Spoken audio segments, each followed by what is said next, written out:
কাঁচের পায়েস, দেখেই বুঝতে পারছো এখন এটা ট্রেন্ডিং চলছে কাঁচের পায়েসটা। আর এই যে কাঁচের বলগুলো খুব সুন্দর, বানাতে কিন্তু বেশি সময় লাগেনি, আর খেতে অসাম, দুর্দান্ত হয়েছে খেতে।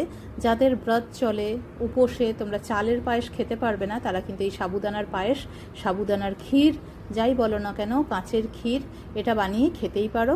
এবং এটা বানাতে কি কি লাগবে, ঝটপট চলে এসো ক্যামেলিয়ার রান্নাঘরে। সকলকে অনেক অনেক স্বাগত।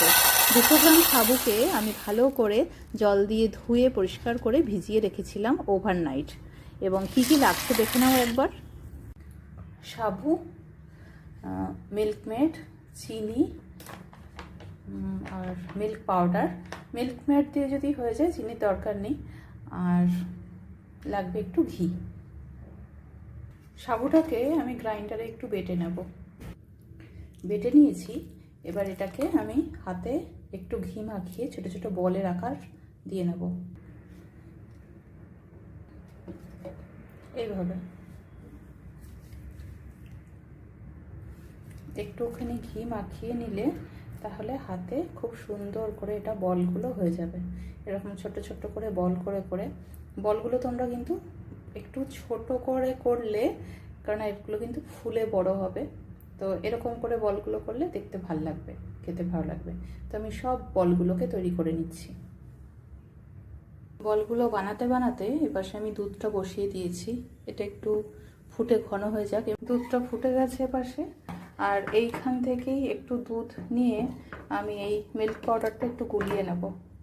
দুধটা খুব ঘন, আর এটাও একটুখানি গুলিয়ে নেব গরম দুধেই সুন্দর করে। তারপর ওটার সঙ্গে মেলাবো আর মিল্কমেড দেবো। মিল্কমেড দেওয়ার পরে যদি আমার মনে হয় মিষ্টি কম লাগছে, তখন আমি চিনি দেবো। আমি দুধটা আমি এভাবে গোলালাম, এবার আস্তে আস্তে দুধ দিয়ে মেলাবো, তার কারণ একসঙ্গে সব দুধের মধ্যে দিয়ে দিলে ওটা লাম্প হয়ে যাবে। এবার এই বলগুলো দিয়ে দেওয়ার পালা। এগুলো আমি দিয়ে দেবো এর মধ্যে একটা একটা করে বলগুলো সব দিয়ে দিয়েছি। আর এই যে কি সুন্দর কাঁচের বল তৈরি হয়ে গেছে। এটা দুধটা খুব ঘন বললাম তো, এবার এটা যত, যে কি সুন্দর দেখো দেখতে হয়েছে, ফুটে উঠছে, আরও এটা সুন্দর হয়ে যাবে। তারপর এটা নামিয়ে আমি কিন্তু এটা ফ্রিজে দিয়ে ঠান্ডা করে সার্ভ করব। কেমন? আজকে আমি সাবুদানার পায়েসে কয়েকটা এলাচ দেবো থেতো করে। এই 4টে এলাচ নিয়েছি, আর এটার দানাগুলোকে এরকমভাবে বের করে খোসাটা ছাড়িয়ে এরকমভাবে দিয়ে দেবো। তোমাদের যদি মনে হয় তোমরা এলাচটা একদম গ্রাইন্ডারে গুঁড়ো করে পাউডার দিতে পারো। যদি ইচ্ছা করে তাহলে রোজ পেটাল দিতে পারো, রোজ ওয়াটার অল্প একটু দিয়ে